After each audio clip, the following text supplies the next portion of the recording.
Do you think that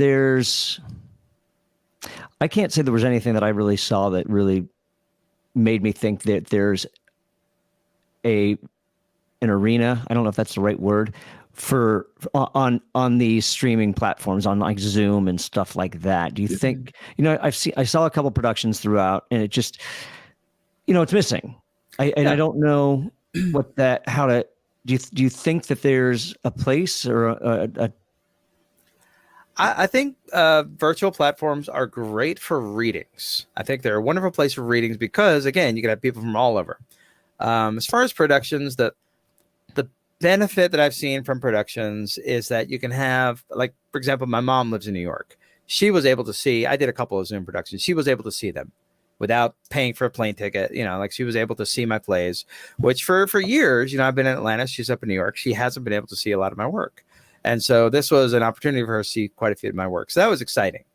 So there's something about, bridging the gap between distance with virtual platforms. But you are correct. You're not hearing the audience laugh. There's no immediate connection to the audience.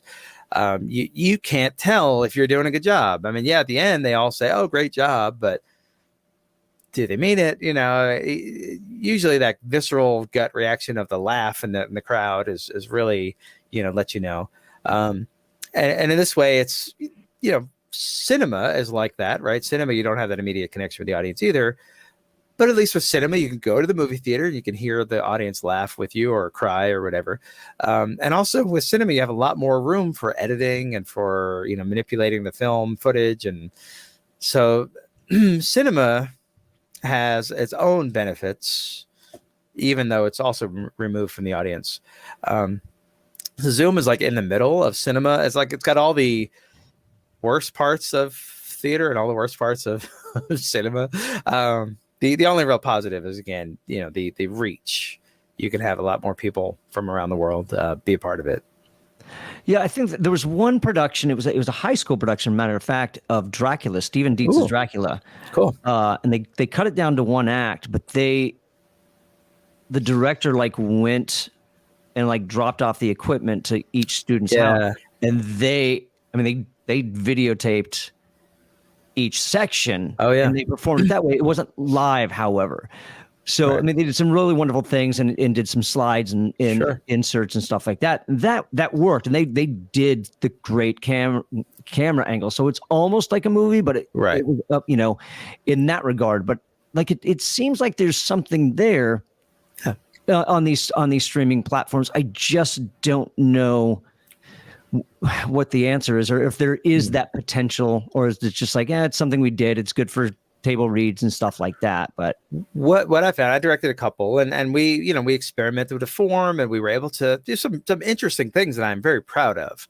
I won't ever knock the what we accomplished, but one of the complaint that always comes up is you've got to be your own lighting designer. So if you're an actor and that's your strength, you also have to design your own lighting. You've got to do your own sound. You got to be in charge of your own framing. Usually when in a cinema, when you're doing film, you've got the camera, director of photography and the cameraman who know that is their skill set. They are well versed in how to frame a shot. You've got the lighting person who knows exactly how to make that lighting pop.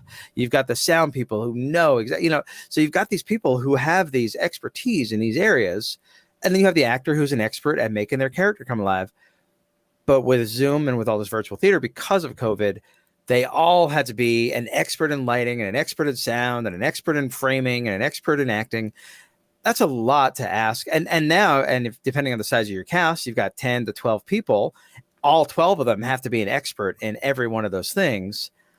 That's a lot to ask. Now, on the upside, from an educational perspective, many of them stepped up to the challenge, and that was, wow, they're learning something new. So now when they go out to the real world, they have a skill set, but again, notice how I talked about Zoom versus the real world. When they go out into real theater, they may know a little bit more, or at least have a little bit more respect for the lighting people and the sound people and the director and so on. But again, asking them in the span of a 5 to 6 week rehearsal to become an expert in every one of these fields, that's a lot. That's a big ask. Welcome to our Clips channel, and thanks for watching. I hope you enjoyed that video. If you did, be sure to smash that like button and leave a comment down below while you're at it. If you'd like to be notified about future episodes featuring playwriting tips, be sure to click this channel button right here and subscribe there. If you want to see the full conversation of this episode, be sure to click the link right here. And if you'd like to see other playwriting tips from past episodes, be sure to click this link right here. And until we see each other again, and in the meantime, keep writing.